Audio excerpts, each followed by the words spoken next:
ರಣ್ಯಾರೋ ಪ್ರಕರಣಕ್ಕೆ ಸಂತೋಷ್ ಲಾಡ್ ಸ್ಫೋಟಕ ಹೇಳಿಕೆಯನ್ನು ಕೊಟ್ಟಿದ್ದಾರೆ. ಏರ್ಪೋರ್ಟ್ನಲ್ಲಿ ಪ್ರೋಟೋಕಾಲ್ ಏನಾಗಿದೆ ಗೊತ್ತಿಲ್ಲ. ಒಳಗಡೆ ಗೋಲ್ಡ್ ಹೇಗಪ್ಪ ಬಂತು? ಆಯಿತು, ಏರ್ಪೋರ್ಟಲ್ಲಿ ಪ್ರೋಟೋಕಾಲ್ ಇನ್ನೊಂದು ಮತ್ತೊಂದು ಅಂತ ಹೇಳ್ತಾ ಇದ್ದಾರಲ್ಲಪ್ಪ. ಈ ಪ್ರೋಟೋಕಾಲ್ ಇಲ್ಲೇನೋ ಆಯಿತು, ಮಿಸ್ ಆಗಿದೆ. ಇಲ್ಲಿ ಈ ಮೊದಲ ಪ್ರಶ್ನೆ ಇದೆಯಲ್ಲ, ಏರ್ಪೋರ್ಟ್ ಯಾರ ಹ್ಯಾಂಡ್ ಓವರ್ನಲ್ಲಿದೆ, ಯಾರ ಹಿಡಿತದಲ್ಲಿ ವಿಮಾನ ನಿಲ್ದಾಣಗಳಿದೆ ದೇಶದಲ್ಲಿ? ಕೇಂದ್ರ ಸರ್ಕಾರದ ನಿಯಂತ್ರಣದಲ್ಲಿದೆ. ಮೊಟ್ಟ ಮೊದಲಿಗೆ ಏರ್ಪೋರ್ಟ್ನ ಗೋಲ್ಡ್ ಪ್ರವೇಶ ಮಾಡಿದ್ದು ಹೇಗೆ? ಅವ್ರ ನಿಯಂತ್ರಣದಲ್ಲಿದ್ದಾಗ ಸೆಕ್ಯೂರಿಟಿನೂ ಅವ್ರಿಗೆ ಸಂಬಂಧಪಡುತ್ತಲ್ವಾ? ದುಬೈಯಿಂದ ಬಂದಿರೋದು ಇವರು, ದುಬೈಯಿಂದ ಅಲ್ಲಿಂದ ಏರ್ಪೋರ್ಟಿಂದ ಇಲ್ಲಿಗೆ ಬಂದಿರಬೇಕು ಇವರು. ಆಯಿತು, ಅಲ್ಲಿ ಯಾರೋ ಏನೋ ಅಡ್ಜಸ್ಟ್ ಮಾಡ್ಕೊಂಡಿದ್ರು. ಇಲ್ಲಿಗೆ ಬಂದಿದ್ದು ಹೇಗಿದು?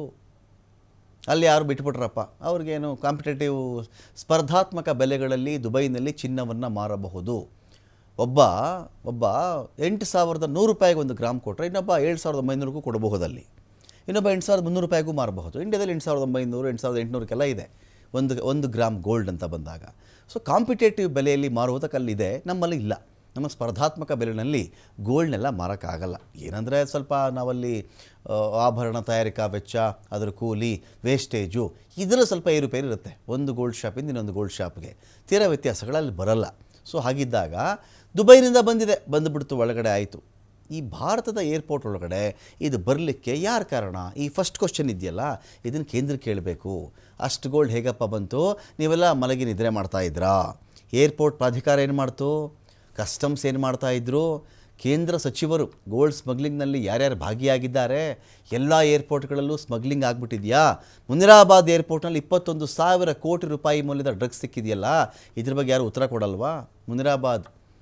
ಮುನಿರಾಬಾದ್ನ ಏರ್ಪೋರ್ಟಲ್ಲಿ 21,000 ಕೋಟಿ ರೂಪಾಯಿ ಬೆಲೆ ಬಾಳುವ ಮಾದಕ ವಸ್ತು ಸಿಕ್ಕಿದೆ. ಯಾರಿಗೆ ಸೇರಿದ್ದಿದ್ದು ಹಾಗಾದರೆ? ಯಾರು ಉತ್ತರ ಕೊಡಬೇಕಿದ್ದಕ್ಕೆ ಅಂತ ಹೇಳಿ ಸಂತೋಷ್ ಲಾಡ್ ಕ್ವಶನ್ ಮಾಡಿದ್ದಾರೆ. ಬಟ್ ಪ್ರೋಟೋಕಾಲ್ ಯಾವ ರೀತಿ ಉಲ್ಲಂಘನೆ ಆಗಿರ್ತಕ್ಕಂಥದ್ದು, ಒಳಗೆ ಏನಾಗಿದೆ ನಮಗೆ ಗೊತ್ತಿಲ್ಲ. ಯೂಶಲಿ ಇದಾಗಿರ್ತಕ್ಕಂಥದ್ದು ಎಲ್ಲಿ? ಏರ್ಪೋರ್ಟ್ ಒಳಗಡೆ. ಸ್ಮಗಲ್ಡ್ ಆಗಿ ಹೆಂಗೆ ಬಂತು ಒಳಗಡೆ?